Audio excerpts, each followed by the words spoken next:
Hi, and welcome to this week's Through the News Flash. Australia threatens laws that could jail tech executives, while Facebook and YouTube were sued over Christchurch shooting videos.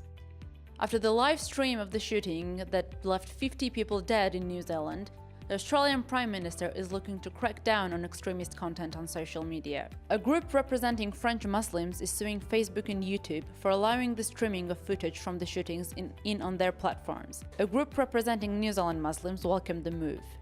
Facebook said that it was examining the complaint, while YouTube did not offer a response to the case, reiterating instead its guidelines on the sharing of graphic content.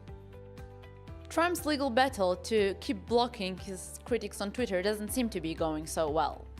Last year, a federal judge in Manhattan ruled that he could not block his critics on Twitter, as it was a direct violation of the First Amendment, Twitter being a public forum. The attorneys for Trump conceded that he uses his Twitter feed in an official capacity, a change from last year when they insisted he was using it for personal reasons. The judge responded by saying that the Justice Department representing the president showed directly that Twitter was in fact a public forum. The United States senators have blocked the progressive Green New Deal proposal.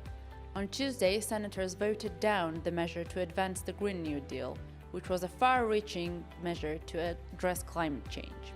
43 Democratic senators have voted against it, even though they said they would support it previously.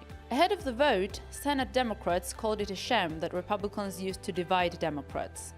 Republicans instead blasted the Green New Deal as an unrealistic radical environmental policy. The defeat of Theresa May hands over the control of the Brexit process to the Parliament. Theresa May said last week that she would resign if they would pass the Brexit on her terms. Now no majority is clear in the Parliament, with a possible new referendum or a new general election in sight, and even a softer Brexit.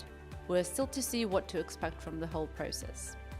The European Parliament has voted a massive overhaul of online copyright rules, not touching the extremely controversial Articles 11 and 13. Article 11 requires web platforms to obtain a license to link to or pull quotes from news articles. It is intended to ensure that publications get a slice of the revenue that big services do, but critics say it could undermine the ability of users to share content.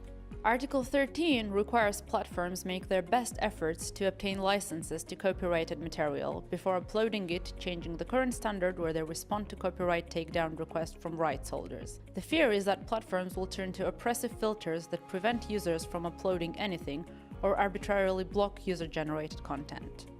People in Kazakhstan react to their capital city's name change. On Wednesday, the new president announced that it would change and rename the former Astana as Nur Sultan in honor of the former president who served in the role for 30 years.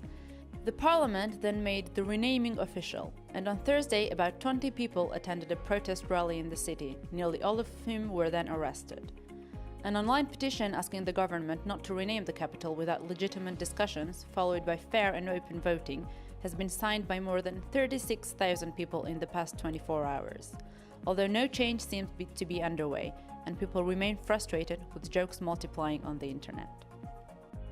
Apple presents its spin on entertainment and news.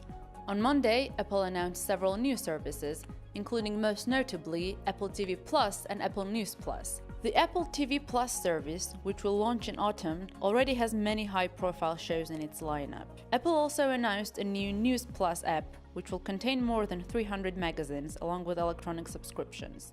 In a departure from its business model, this content will be available on devices not made by the company.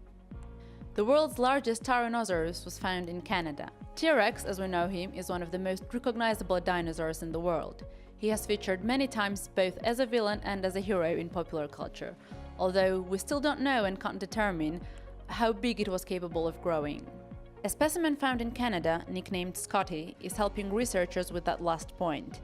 It's the largest Rex skeleton ever discovered, and it's estimated that the animal weighed about 20,000 pounds. As National Geographic reports, the skeleton is approximately 65% complete, giving a good idea of the overall size when it was alive.